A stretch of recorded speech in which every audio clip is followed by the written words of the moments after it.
Okay, so what we're going to do now is we're going to just look at revising our system a little bit, adding to it, and then we're going to move into rendering and lighting. So far, what we have looks really cool. I dig it. How do we improve on that? So going back into Tyflow real quick, a couple of things that I'm noticing just looking at this is it's kind of random, a little bit more than I'd like. I'd like these to be a bit more defined. So we can actually go into our delete operator, kill the variation to 0, and that removes a lot of the randomization, which kind of works pretty well. You could also lower the lifespan. I don't care for doing that, but if you want the streaks to be not as long, that would be how you would do that. Okay, so in addition to that, I'm also going to go into the spawn here now that we're getting closer to final. I'm going to set the step size to 0.1, and we'll go to inheritance, and we can randomize the velocity a little bit. I'll say like 40%. So all that's doing is it's making it more fine by sampling more, and this might be a little bit too extreme, we'll see. But in addition to that, we're randomizing it, which will actually fill in the gaps a little bit more. So finally, I'm just going to go into my material editor, and we'll set the metalness to 1. And I've always found like metalness is just a, again, depending on the shader, it actually can give a lot of contrast to what you're doing. So all we did is we just kind of killed the lifespan, so that way they don't randomize as much, and we made it sample more times, and we also played with the inheritance velocity, randomized that. I think that overall this is going to give us a lot more of a defined feel to it. You can see there's a bit more red in there than we had before. So overall I think this looks really cool. We could make it a little bit more transparent. I'll leave that up to you. If anything, I'd want to look at the alpha, and looking at the alpha though, I feel like it actually is a lot more transparent than we'd expect. And that's a really valuable thing to think about, is working on black, the colors can be very deceiving. So one final thing, if we wanted, we can make the sizes smaller. So if we wanted to just go to shape, we can make this like 5.5, something like that. That's pretty much it for the main system. Okay, so I mean, we've got a system that's working, it looks pretty damn cool. But what I'd like to do now is just randomize this a little bit more. If we ran a preview, I'm pretty confident that it's just going to feel a little too consistent. So what I'd like to add to it is just something to help randomize things a little bit more. Okay, so the way that we can do that is we could add another event. So I'm going to turn this guy off for a second. I will copy the birth, spawn, and I guess like the delete operator as well. Copy those, paste them in here. Oops, seems like I copied the whole thing.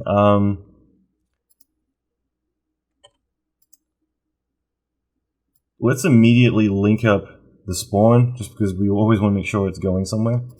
And let's turn this on. I'm just going to turn everything else off. I just have birth, position, spawn, obviously, and the delete operator. So with that, let's go into our birth, I think is probably a good starting point. And I just want to omit like an occasional particle. So right now the rate is 550. Let's set it to 5. And it just means that we're going to omit more just randomly. And the other thing is that I wouldn't mind these happening exclusively on the inside. So selecting our ring wave, just going to orientate this a little bit better. Okay, I'm going to go and apply an edit poly. Turn that off for a second. I'm going to change the selection up here to more like the marquee. We'll choose vert. And I'm just going to hold control, and I'm going to, I'm not holding it yet, but I will. All I'm doing is I'm going around, I'm just trying to select all of the inside particles. And the whole idea is that I want this to be my selected edge. Now just to keep that, I'm going to throw like, I don't know, like a smooth or something on there just so it keeps the selection.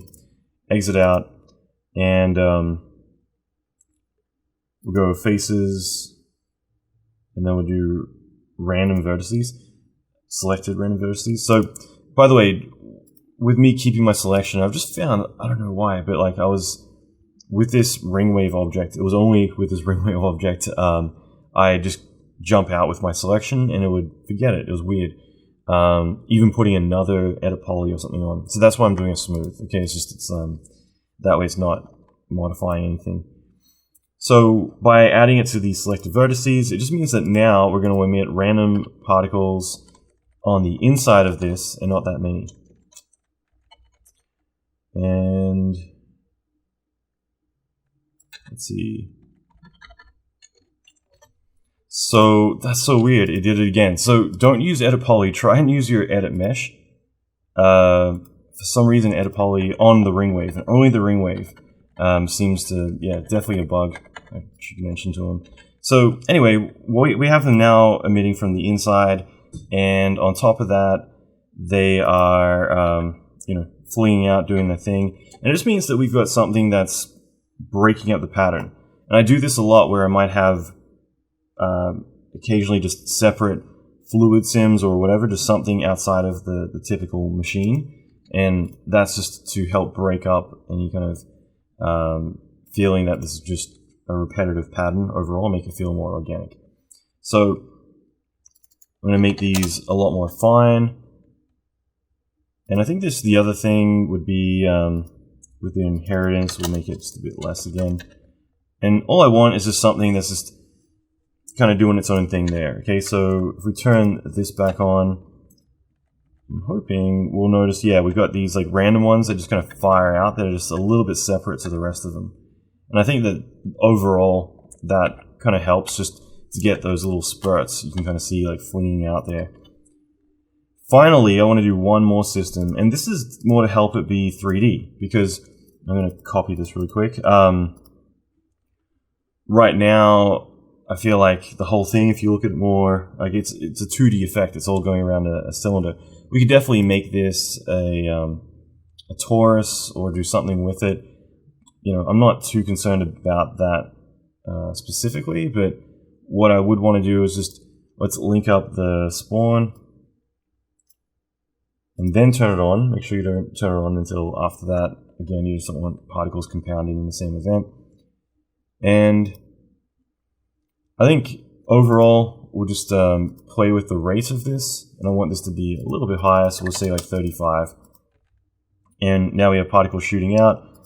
I want them to be on the faces, but on top of that, I'm going to do a surface force. We'll move it down the bottom, and we'll pick the object. And so what this will do is I'm going to tell it to read the normals of like the faces for the direction. So I'm going to set attraction to 0 for now. Normals, we'll just give it, you know, some kind of value to make it shoot out a fair bit. So we'll try like 2. And let's just look at this in 3D. So all I want is particles that are now shooting outwards because they're using the direction from the surface normals to create this. So again, it's just helping give this some directionality. Another, one more final thing we could do is with the collisions, we could get particles that actually collide to become their own thing. So I could copy and paste this event, we'd kill rotation, shape, we'll keep them with the lifespan, we could make that 10. We'll keep everything else the same for now. We can just try this out. Let's just see what we get. The whole idea would be that now we have particles that, if they're hitting the ground, they're actually interacting a little bit more.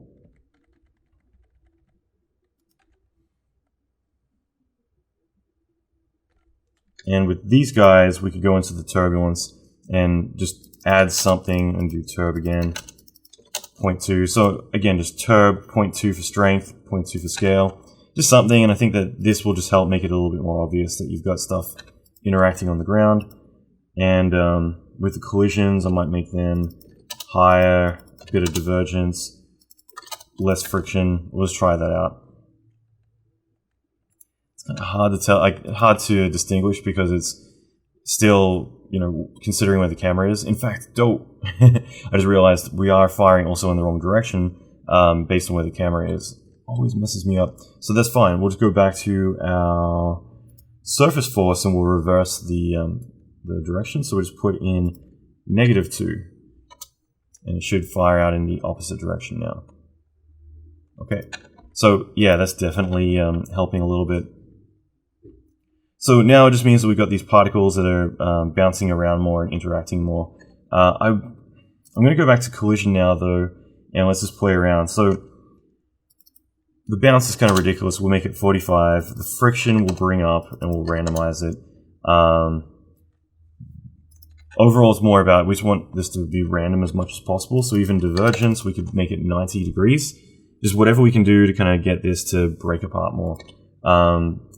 Going back into the turbulence, just for a second, I'm going to crank up the turbulence. I want to see like what this does. Yeah, definitely kind of helps with that. And then even with the other turbulence, we'll bring it to a higher scale. Let's say 0.15 and make this 0.3. Don't worry, I am plowing through this part really quick, but hopefully it just makes sense. Like Allan is trying to just break it up so you get like a lot of really cool interaction on the ground. Because that's all I care about in this moment. Okay? Now we are getting some that are going through the ground here. So whether you like it or not, it is a dumb particle simulation. There is going to be some stuff like that. If the lifespan were higher, then I would probably, set some a condition to clean that up. But considering the fact that it is pretty light, I don't think it's too big a deal. So the cool thing is that all of this is all plugged in the same event, so we don't need to repeat it or anything. It's just going to work. I'm going to unhide now the actual ground that we'll be seeing, and I'll hide this guy here. So we get this one, which is let's just call this coal environment. Okay, so we'll hide that. We'll get the environment parking garage, and so at least then we have the environment that we're going to be working with, and we can see like all this stuff is like bouncing around and doing its thing. And there's definitely more we could do with it. We could actually animate it turning on or have it closed down. I want this to be more focused on the effect itself, but that doesn't mean that you can't take it further. So I think overall, like we've got a pretty good effect. From here though,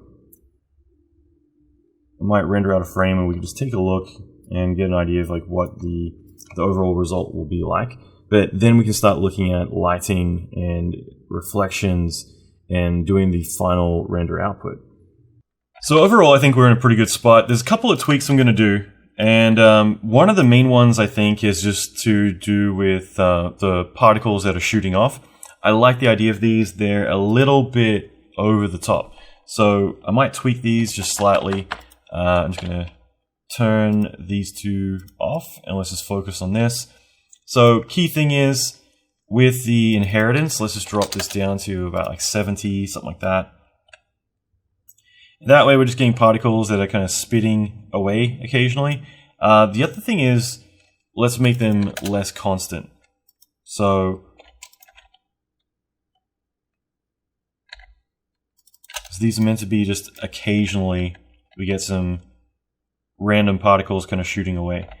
Finally, one last thing that I'll do is I'm going to increase the inheritance, which is going to make them shorter. So let's try 65. Try 100. We can also try emitting less here, like 0.5, 0.3. Yeah, 0.3 is fine. Because, again, like I don't think they need to be crazy amounts. But we just want something where it's just throwing... I'm going to try like 70, 25. Again, I'm just playing around, but I just want something that's not as longer trails, just kind of flinging around a little bit. So I think that works out pretty well. Besides that, going back to our main one, I wouldn't mind playing with the inheritance a little bit and see if we can make this a little bit shorter. I feel like overall it's cool, it's just a little bit crazy, so let's try playing with the multiplier and see what kind of results we get. So maybe, again, I'm just going to play around for a second, but I think it will be enlightening a little bit to kind of just see how I play with this. So I went back to what we had, which is 110, but I'll play with the inheritance and do what we just did a second ago. So in other words, increasing the inheritance, we're not going to get as longer trails. I just feel like these are a little bit crazy. So I'm just playing around a little bit right now and just kind of seeing what I get from this. So you can see by increasing to 100%, that's what we're getting. So I can then dial it back a little bit. Because I like the idea of like really fine trails, but I just feel like it's a little bit crazy. So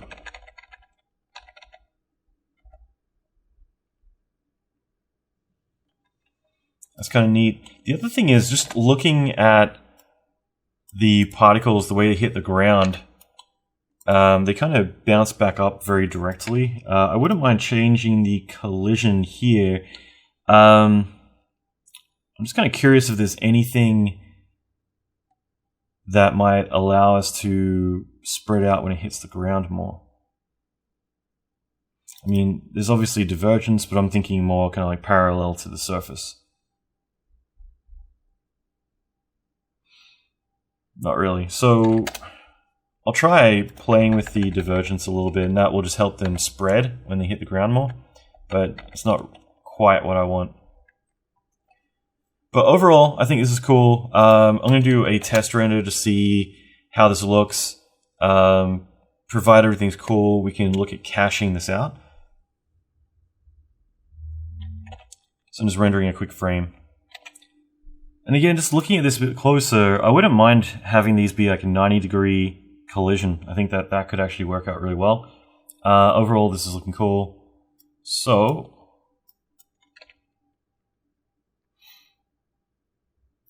let's see. So going back to bounce, I'm going to set the divergence to like 85. I think that will work well.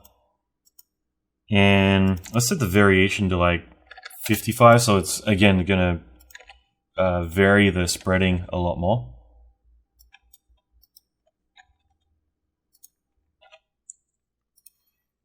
The other thing I might look at doing, just to reinforce this a little bit more, is let's increase the scale just slightly, like 8 or something. And with the rotation, I might, instead of making it random, we could actually make it based on travel direction. And we'll play a little bit more with this in a second. I might apply a scale operator.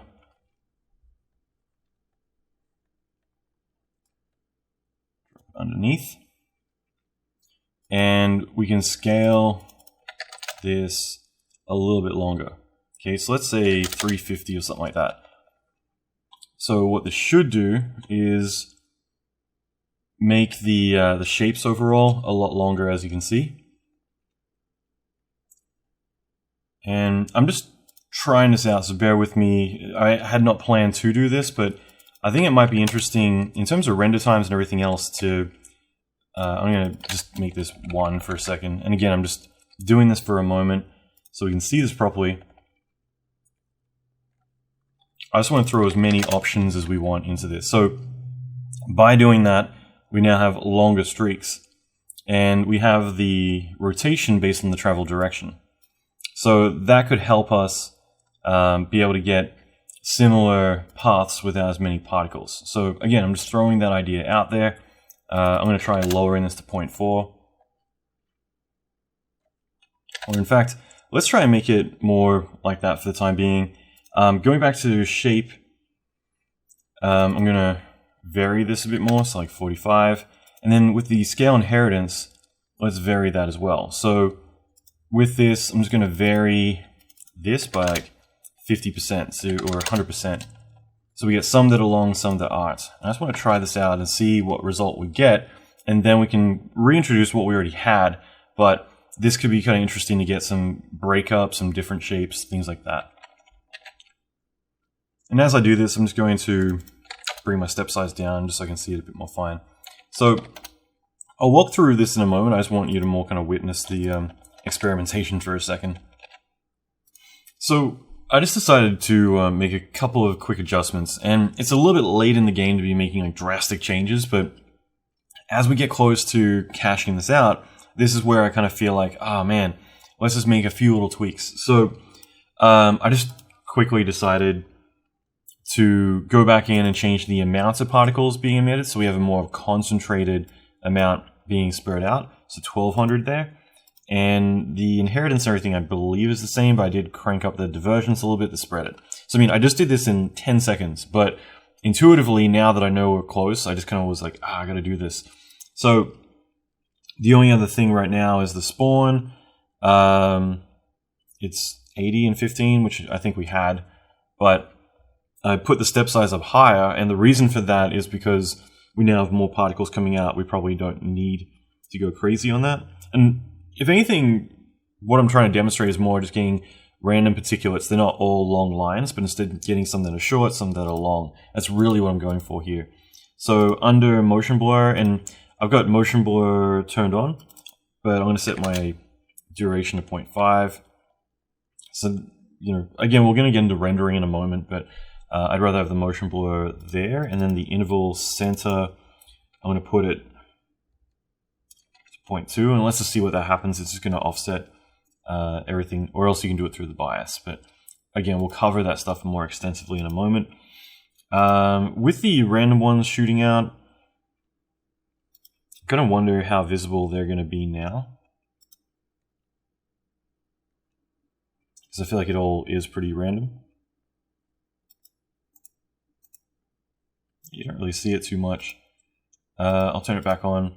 With these guys I feel like are a little bit crazy, so I'm going to turn this on, but let's just be aware with the surface. I might make the normals, let's say -1 instead.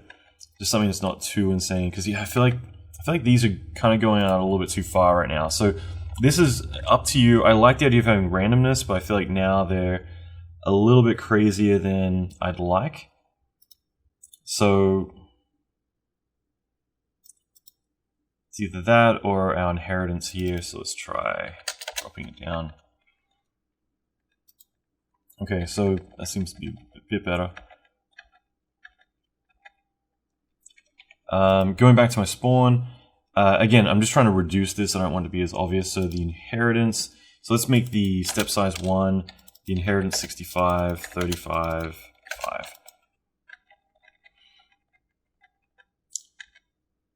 So overall, though, this is looking good. I'm going to export this now. So we'll just go export, tie cache, choose the output.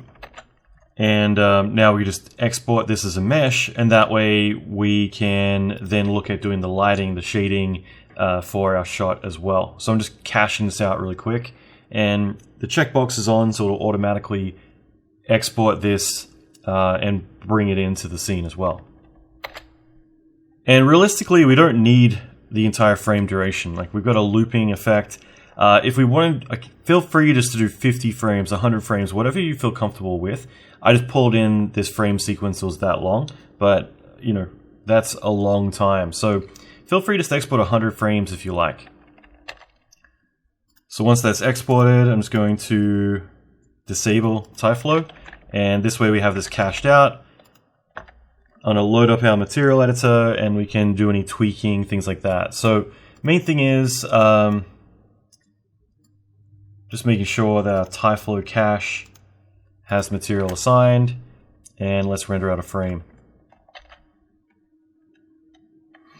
So overall, this is good. I feel like it's a little bit too bright, personally. I'd rather render it underexposed and be able to bump it back up. So knowing that it's float, at least I know we have a bit of play that we can do here. But in general, I think this is looking good. What I want to do is I want to just do the final things to this. The main thing is that I'm going to initially map this out and submit a render, which is just the effect. And then we're going to create the reflection and lighting pass as well. So initially, I'm going to choose get material. We'll choose a V-Ray material. And I'm going to name this matte and make this a black material. Select our environment, right click, V-Ray properties, and just make it matte, -1. Don't have to worry about GI because we're not doing any of that just yet. And forget about the settings for our render. I'm going to go through them from scratch, okay? Because in general, I want to just set everything up now. So main thing is, let's choose where we want to save it. And for now, I'm just going to set the render time to like 1.5 minutes. You know, again, we're kind of tinkering around here, but I'd say like 0.75, interval 0.5, geometry samples 8, pre-pass, you know, nothing fancy in here, but just make sure that's set up. Image filter, make sure it's V-Ray triangle, no global illumination, and we don't really need any render elements right now. Okay, so personally I'm going to render it out at this resolution, but you can use whatever you want. And yeah, so I'm going to submit this as a render, and then we'll make our next pass. So feel free to save this as a copy for your effects pass render if you want to do that. I'm submitting through Deadline, so I'm automatically going to archive this version without having to worry about it, so it's cool. Alright, so I'm just going to submit this, and then we'll resume. Okay, so I'm going to turn it back to single, and not save the image. Okay, and now let's set up our lighting pass. So I'm going to select my geometry, right-click, V-Ray properties. Now, this time we've got our effects render, so we don't need to worry about that anymore. So turn matte object off, and for now I'm going to keep that at -1, I think. I mean, we'll keep it at 1 actually. And one thing I'm going to do, I'm just going to turn this on already. I'm going to set the receive GI to 1000 and the generate to 100. So all that's doing is it's saying that it's going to be very sensitive to the global illumination in the shot. Part of that is we'll go and turn on GI. I'm just going to use a radiance map by itself, and I'm going to set this, I'll keep it at medium for now. And I'm going to get our map material, I'm going to drag it to a new one, and we'll call this lighting pass. Okay, so diffuse, it needs to have some color, right? So I'm going to set the RGB to 10 for the diffuse. It needs to have some color, so that way GI and everything will pick it up. The other thing is the reflection. I'm going to turn off for now. Set reflection map. Make this a new fall off map. And we just want it black, white, and I'll make this Fresnel in here. So all we're doing is we're setting up the environment to be able to catch shadows, be able to catch lighting, GI, things like that. That's the main thing, is just having the reflectivity set up, I think is a critical one. Besides that, we can set the dim distance. I think overall, I mean, GI being turned on, I don't think there's really much else I care to do here. I just want to get the basics of the shader set up where it's all working correctly. So that being said, assign this material to the object. In the render dialog, let's just set up a couple of things. I'm more throwing these in as a precaution, okay? So denoiser, GI, lighting. It won't actually have any lighting. I don't know why I'm doing that, because it won't actually bring anything up, but reflection as well. And then we have shadows and spec. I'll bring them in because we get them for free. But honestly, I think we're just going to use the GI pass. I'm just grabbing the other ones. I'm just interested to see if there's any info that would be passed onto them. And I think overall, this should be everything we need. I'm also going to just select our TyFlow cache, right-click, object properties, and say visible to camera off. Okay, and let's render out a frame. So what's going to happen is we should get the environment rendering. Like it'll catch the reflection and hopefully a bit of GI as well. But the actual effect won't be rendering because we'll have that in a separate pass. So all I want to do is just have this information that we can use to make like an interactive lighting pass, something that the actual effect will sit in the environment and do a good job of just being part of it. So overall, this is looking cool. We can see we got the reflection, everything in there. I do want to get more of the environment being affected. So what we can do next is we can set up a new material, and this one will be a V-Ray light material.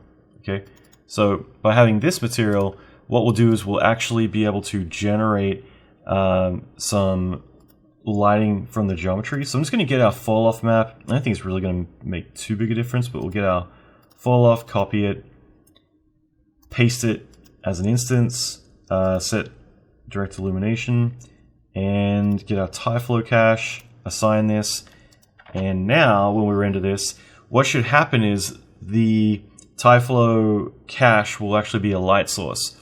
So it's actually going to emit light. So we'll see a lot more intensity here, but we're also going to see the geometry around it will actually start to be illuminated by this. So this is really critical because having a reflection is one thing, having it dim as like the particles are moving around, this is going to be really cool to really get a nice, interesting interaction between everything. And this is still doing all the pre-pass stuff, so the GI, but I think this is pretty much it. We can click on the RGB curve, by the way, so we can see it more.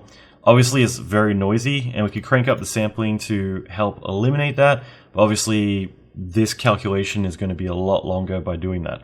So it's up to you, but this is the final thing that I want to do, and I want to just render this out now, and we'll be able to bring this in the comp, and we'll have the effects pass. We'll also have the interactive lighting and reflection passes as well. So overall, this looks pretty cool. I'm going to look at setting this out to render now. So again, same resolution and output, GI. I put medium animation. Also, just bring this back up for a second.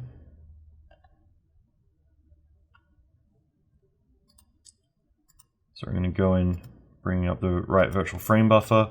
Okay, so we can look at the RGB. We can look at the GI. So there's the GI pass. There's our reflection pass. And again, they're a little bit noisy.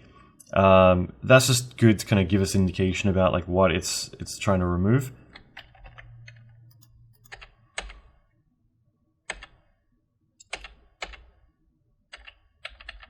And yeah, we just have a bit of extra information, but overall we got the necessary bits that we need. I'm going to set this to render now, and we'll jump back into comp, okay? Okay, so before I do, one last thing that we need to do, this is going to be really quick. I wanted to, while we're in 3D, just render out a 3D mask, which we're going to use for the portal. So this is just an afterthought. I'm just jumping back in really quick to do this one last thing, which should take 10 seconds. Okay, so I'm just going to hide everything really quick, and I'm going to get my ring wave. This is going to take 10 seconds. I'm just going to get my ring wave, clone as a copy. I'm going to hide the original and just delete the edit mesh. I'm just going to put a cap modifier on this, and that way we just get a shape like so. And from here, let's just assign like any shader to it because we just want the alpha. Okay, so I'm just going to render this locally. It should take 20 seconds, I don't know, a minute. But the whole point is that all I want to do is I just want to have a separate object, and we'll just call this mask for the name. So we don't need GI or anything like that. And I'm just going to render this out, and then we'll jump back into Nuke. Okay, so let's dive into this. A couple of things we got to do first is bring in our elements. So initially we have our plate. I'm going to drop this in. You might recognize this from the plasma training I put out a while back. And so I thought this would be a good one to start with. I'm going to throw a reformat node on this. I want to work at 720p just because I want to work fast. Okay, so for now, like that's going to be my output. I'm not aiming for, you know, ultra high res or anything like that. And just click black outside, and I don't want to preserve the boundary. Okay, cool. So we got that. The other thing that I want to do is I want to bring in my lighting pass, and I also want to bring in my effects pass. And like I said, I'm doing 720p, so I just have this reformat node on each of these. I'm going to hit M twice, Shift X twice, just to swap these around. You want A to be the one on top. So that's the, this is the bottom, and this is the top. Okay, so gone through it kind of quick, but there we go. There is our effects. Now, I've intentionally rendered this more, you know, the same way you do log. Like I'm trying to have a lot of range to play with. And of course, with the GI, it's always going to be noisy. We can definitely get rid of a lot of that, but it gets expensive render time wise. So I'm instead expecting it to be kind of a little bit funky, and we'll reduce it from there. So the key thing is that we want to get this all set up where we can bring this all together and start to mess with it. We also have one more element, which, just a heads up, I'm actually still rendering this out. I just hit render, so I'm only up to 122 frames. But this is our awesome circle. So the reason that we have this is if I hit A, we can see it has an alpha, and that's all I care about. You can see the RGB values down here in a second when I move it up. See that the one in white is the alpha, is 1, okay, which means it's 100% opaque. So the reason I wanted to do it in there in 3D is because we get the camera for free. Instead of having to roto it and track it, we have the exact same shape that this came from. Okay, so now that we got this going, let's focus first of all on the actual effects pass, because I think that's just going to be important to get the feel for how this is going to work. So initially, I'm just going to throw a motion blur on this, and let's do motion blur.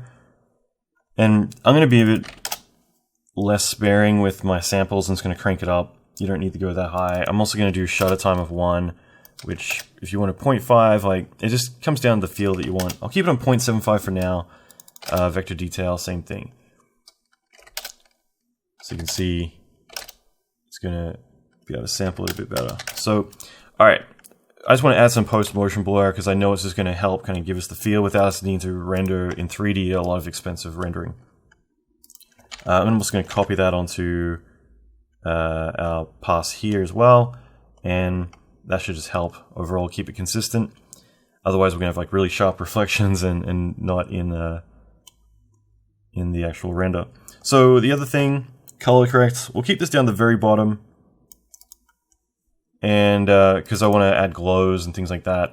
With the color correction, I'm pretty much always going to do the same thing. I'm always going to start out with my gamma. I'm going to pull the reds and reduce the blues and get something like that, and then dial it in from there. Key thing is I'm just going to go for like 1.7, something like that. Reduce the greens and definitely the blues. So blues down to like half. And now we're getting something kind of red, but two key things I want to do here. One is increase the contrast, reduce the saturation. And now we get something like that, okay? So moving the saturation down a little bit more, and the contrast, I'll actually dial back in the other direction if you want, and we can see that it starts to wash out. And I think that that's ultimately where we're going to end up. Once we add glows and everything else, it's going to make it much brighter. And that's why I know, like, typically if you look at fire or anything, if it isn't additive, it's really dull, you know, kind of like gold as well. Like, it's just, this is ultimately where we're going to end up. So you can go ultra bright. Like, there's so many directions you could take this. For me, when I add the glows, I know, just because I know the math, that it's just going to like blow it out like that. Okay, so I just added one glow. We'll just do these and then we'll loop back to it. Okay, so with the glows, the main thing that I want to do is I probably want to bring the size of this quite higher, and that way it's not going to be as concentrated. So if we did 18, I think that's good. We can also dial, like, mix it back.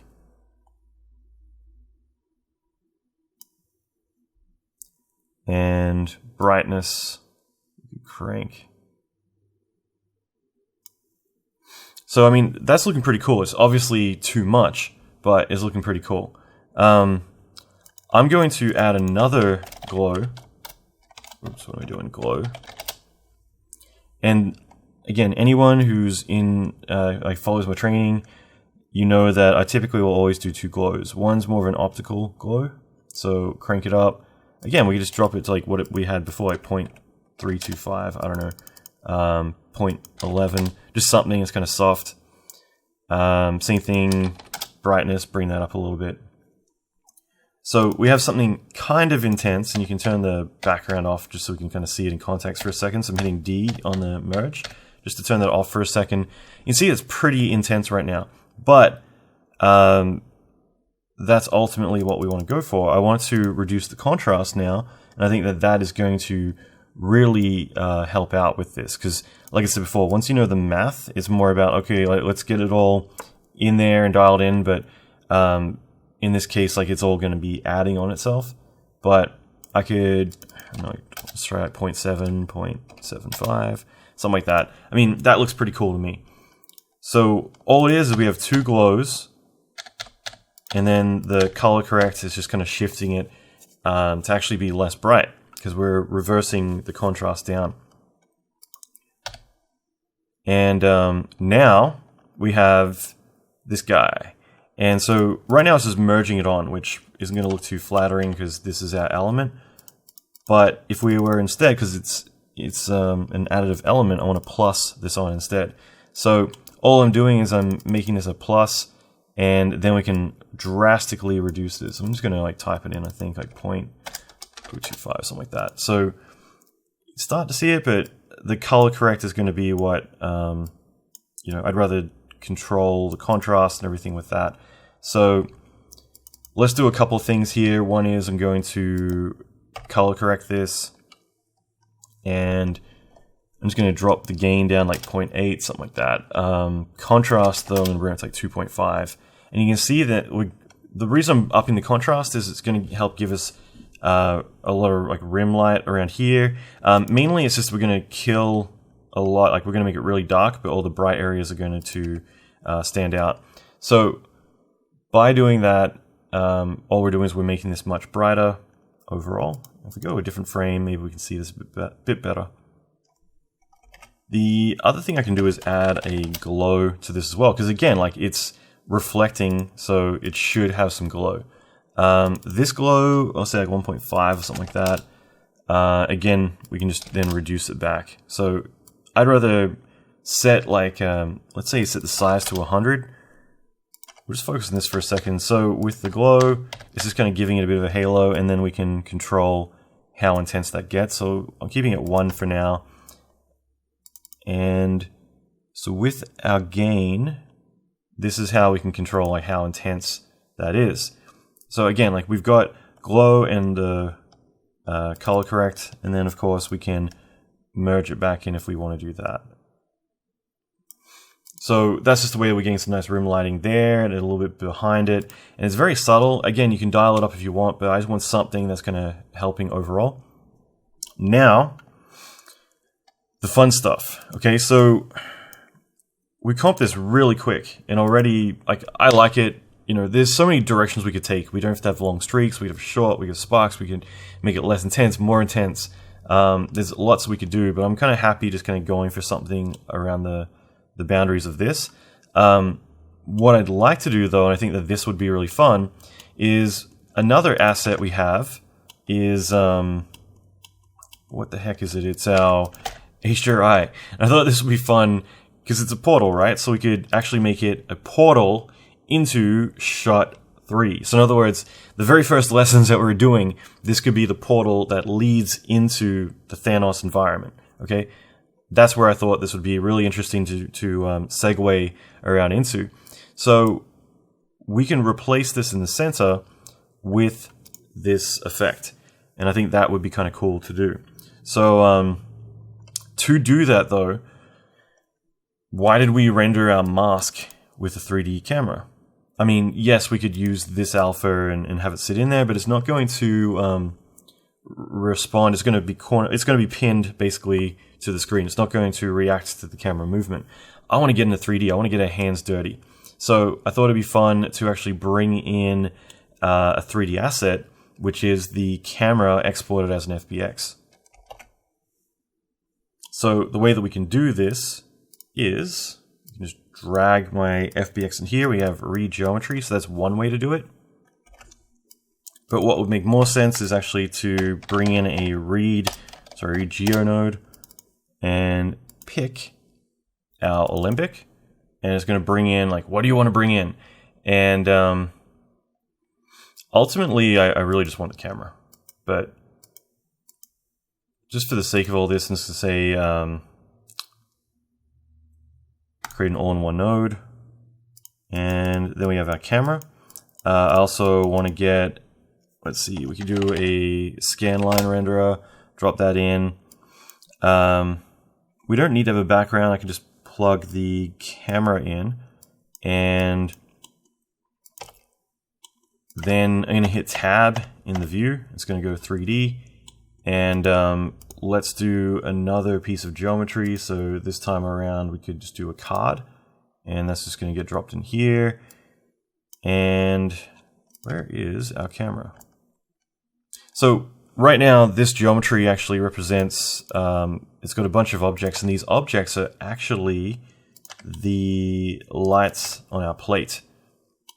So this again is from some training I put out in the past.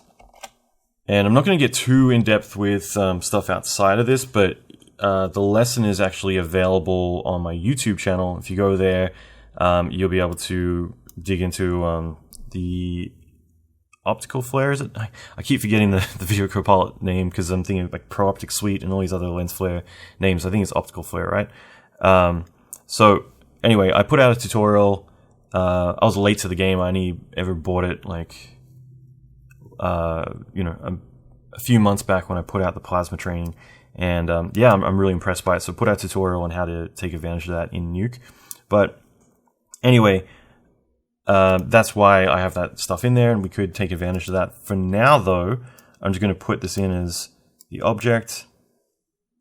And if we wanted to as reference, we could actually instead do this. We could bring in a scene 3D, and we could link in the geometry this way instead. So there's one, there's another, and then we link it in there, and then we view this. And the reason that that would be useful is just as reference, because we know that these were matched up to the camera, so I can just have some kind of reference to, like, what's going on here. And it would just be a matter of scaling this out a little bit, 100, 250, whatever. If I want to rotate this because it's not facing it, I can hold Control, and that's going to allow me to rotate. Oops. And again, like, we could align it, do like a look at, but whole point is that I can move that into place, and from there we can link everything else up. So with the card background, I could link that to it, and then we can see what the heck we're looking at. And from there, let's just select all of this and move it over a little bit. I'm going to do a merge and link that up. I'm going to hold Control, which shows these dots, and just move that up there. And I'm just going to move all this crap up a little bit, just so I'm not really keeping this very tidy. Usually I'd work much more linearly and clean, but I'm just trying to keep the space clean for a moment while we're setting it up. So whole point is that we now have this in 3D, and we can move it around, do our thing. I'm going to get our card, and we just, again, having these objects in here is just great as references, so we can kind of see, like, all right, there's the ceiling and everything else. So that way, when we hit tab to go back in here, we can see where it's now placed. And again, you can split your view or do, there's a bunch of different ways that we could work a bit more clean.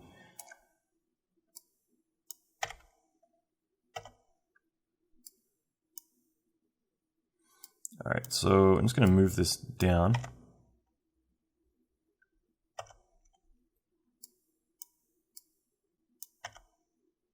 Something like that will do. Okay, for now, that'll do. And so we got that all linked up and it's all working. And there we go. So what I want to do next is I'm going to do a couple of things. One main thing is I'm going to do a shuffle copy, and I'm going to drag it onto the line here, and then I'm going to link it in here. Now the shuffle copy allows me to take different channels from everything. So I can say 2 is red, green, blue, and then the alpha from this one here. And what we end up with is something like that. So one of the key things you'll notice with these guys is we have a reformat node, and we don't on this one. So we put that on, and what do we get? Let's see how this looks now. Okay, so now it's all lining up. Again, all the RGB is coming in, and even though the alpha is now pretty much gone, right? So it's actually, again, if you move the mouse over it, that's kind of interesting. There's a 0.1 alpha still there. So that's interesting, is bringing some in. So in other words, there's a little bit of alpha coming in from there. It's odd. So anyway, all I'm going to do a pre-mult on this, and that's going to kill anything that doesn't have an alpha. And I might need to move it. Let's just see what we get when I'm viewing here. Yes, it's still coming in. All right, so I'm going to get the pre-mult. I'm going to drop it instead down here, and I'm just going to get a grade node, and this actually seems fine. Okay, so maybe we don't need the grade node. I'm going to kill that because it felt like there was an alpha in, but I think we're good. Okay, so we're good actually. So yeah, all I did is I brought in a mask, plugged that in for the alpha, and now what we get is this this circle here, which is our ring wave, masking out our effect. So when we plug it all in now, that's what we get. So now I'm going to hit B for blur, and I'm just going to blur this out, and that way it's kind of got a bit of a halo effect on it, and it blends in a bit better. Okay, and so that's it. Like, that's kind of how we could set this up in a way where just going to get rid of that. Set this up in a way where we now have a 3D camera looking at a flat plane in Nuke, so that way wherever the camera moves, it's going to move with it. We could, instead of using a card, actually make this spherical, because we have an HDRI, so I mean, we could make this spherical, and that way, as an environment map, wherever the camera looks, it's actually going to be looking in 3D. It's going to feel like it's 3D. I'm not going to go that far with this, but I think like that ultimately, if I was doing this in production, I would go that step, because it will literally look like you're looking into this image, and like it'll have perspective. It'll be really cool. The other things I can do is just throw in a color correct, and we can just tint this a little bit, just like as if it's looking through this. So again, gamma, I'm going to push this into a red, reduce the blues, pull the greens. Oops, sorry, what am I doing? Color correct here, not on the one that we're not actually using the RGB values for. So whole point is, like, we could tweak this a little bit if we wanted to, just to make it feel a little bit more orange. Okay.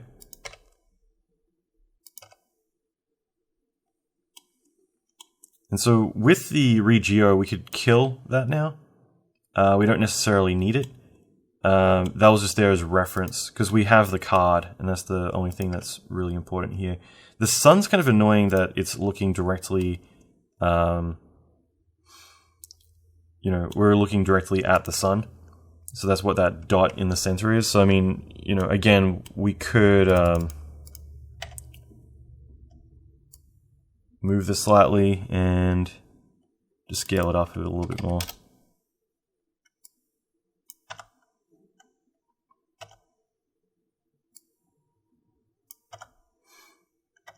Again, I'm just trying to get rid of that sun.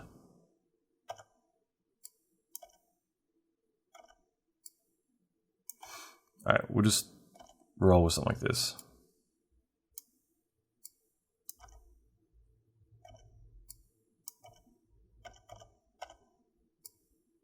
And you can see them both together. I'm just tabbing through because it's a bit quicker.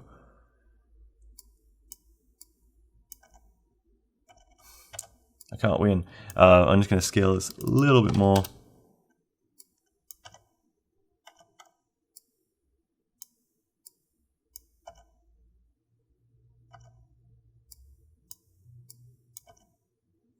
That'll do. Something like that will do. So from this point, what would be next is we could just add a couple more quick things. I'm just going to add a heat distortion, okay? And the way that we can do that is, what would be the best way to do it? Let's create a noise. And so, I'm just trying to think. I wouldn't mind the heat distortion to be inside of it, I think. So yeah, so we'll get our effects pass, move it over here. I'm just gonna hit K for copy, and we can bring in A would be. Sorry, actually, I'm getting ahead of myself. What I'll do, I apologize for going back and forth on this. I'm gonna move my copy up here, and this will be our heat distortion. And then I'm gonna get my noise, and this would be, I think the, yeah, it's A. So with the noise, let's just view that for a sec. So here's the noise. I'm gonna drop the octaves down so it's more blurry. I'm gonna bring this in so we get something like that. The value here is the phasing. So let's see, there's about 200 frames in here, 238 I think. So what we can do is right click and say add expression and just say frame divided by 5, let's say. Let's just try that. And I just want to see how quickly, yeah, it's going to quick. Okay, so edit expression, frame divided by 15. I think that's pretty good. So all that's going to do is we have copy, and now I'm just going to change this to, let's just throw this into, I don't know, front. Anything will do. Any channel, we just need to assign it to something. And then that we're going to assign to an I distort. And the I distort allows us to distort it, right? So if we get an I distort, I'm going to change this now to forward. Is that what we did? No, we're doing, I think I did front. I'm going to do forward. I'm just going to change this to forward U or forward V. Doesn't matter. Okay, now, as we change the offset and the scale, we should start to see some distortion happening. And the whole point is that now that this background is going to start to feel a little bit odd as it's being distorted. It's just doing it in one channel right now. But I think that's kind of all we need. We just want something where it's kind of warping around a little bit. And now we can plug that back in. So what we get throughout all of this is now we have this effect, and it's kind of being warped around inside of here. And again, like, there's so many ways to do it. I'm just trying to do something pretty straightforward here, but I'm hoping that that makes sense. Like, now we have something in the center that's kind of distorting and doing its thing. And like I said, we can color correct this. We can make it, whoops, make it brighter. We can make it dimmer, whatever we want to do. Something like that. Finally, I mean, if we wanted to do the same thing to the background, we could do that too. I'm not going to go that far, but I mean, in general, that is our effect. And obviously we can kill the guides. So we have now this effect of sparks that are bouncing on the ground, that are reflecting, that are illuminating the environment, doing all these things. And it's all looking really cool. The next part of this would be actually to make these line up, because they're not. So I just realized that. So with the background, kind of important. Again, the reason I didn't catch this is because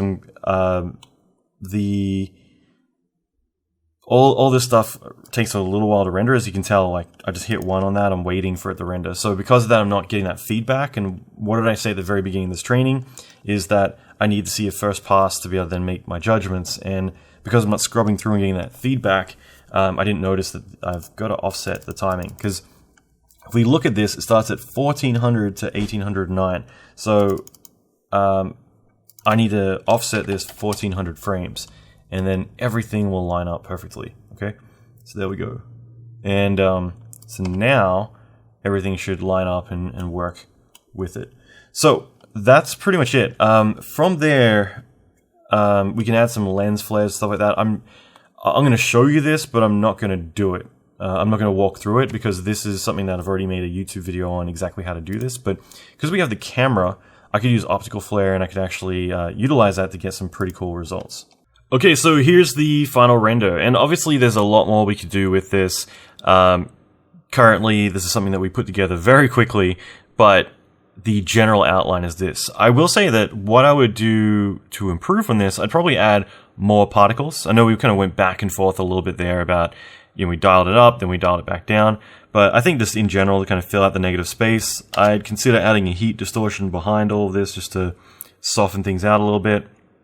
Like I said, I added lens flares. It's the one thing I didn't do because I have the exact lesson on how to do this on my YouTube channel. So you can look up optical flare, Allan McKay, it should show up.